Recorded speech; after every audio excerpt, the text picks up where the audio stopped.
When most people think of staying warm at night before modern heating, they imagine roaring fireplaces, wool blankets, or maybe old-fashioned bed warmers.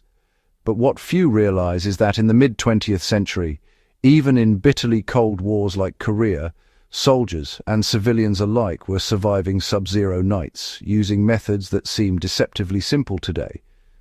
The lesson wasn't about fancy equipment, it was about understanding how the human body interacts with the night, with materials and with the slow accumulation of warmth.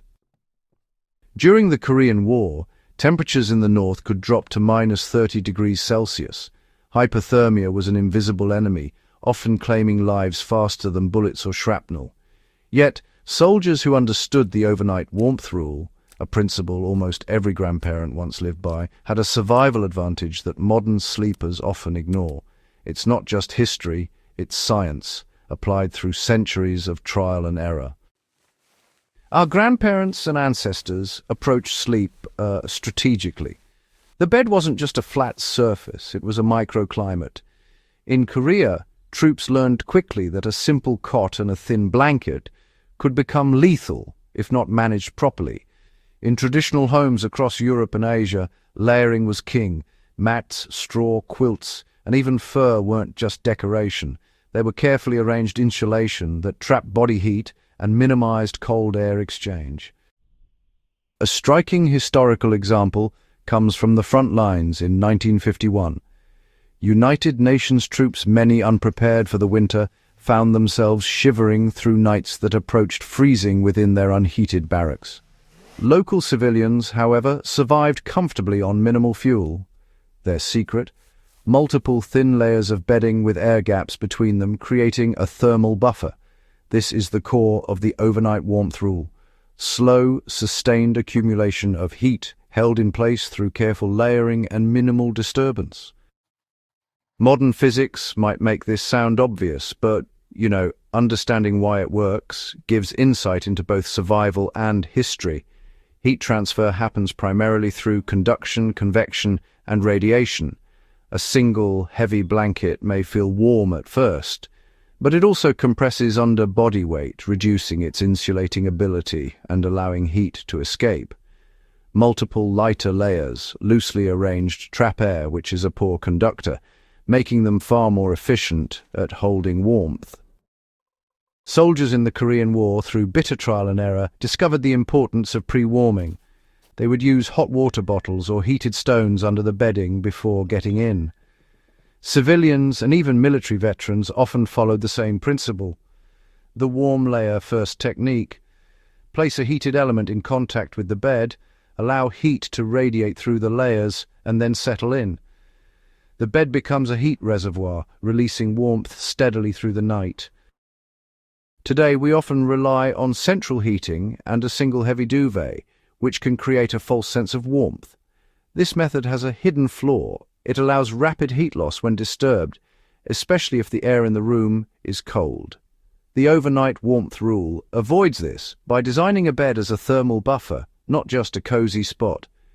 Grandparents instinctively understood that old, worn quilts weren't inferior. They were functional, trapping air, reducing drafts, and accommodating natural body movement without losing insulation. Additionally, the placement of blankets and sheets mattered. Historical records and oral histories from European homes in the early 1900s describe a method now largely forgotten, placing a base layer beneath the sleeper, then a middle insulating layer, and finally a top layer that could be adjusted during the night. This method allowed the body to gradually warm its immediate environment while maintaining a buffer against sudden cold drafts. Korean War veterans frequently cited the use of layered straw mattresses and improvised quilts, sometimes stuffed with rice hulls grass or even feathers scavenged from local farms. These soldiers learned to rotate themselves between layers, adjusting their position to avoid pressure points that could compress insulation. They understood, often instinctively, that retaining air between layers was as crucial as the material itself.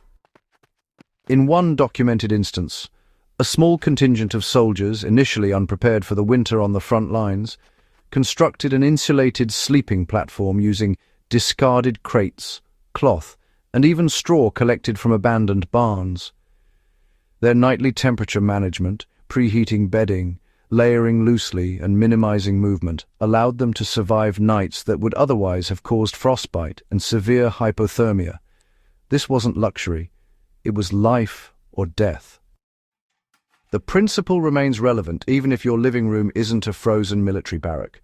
To replicate this rule effectively, first layer lightly but strategically. Multiple thinner blankets or quilts trap more air than one heavy blanket. Second, preheat the bed, warm your mattress or sheets using safe, controlled methods.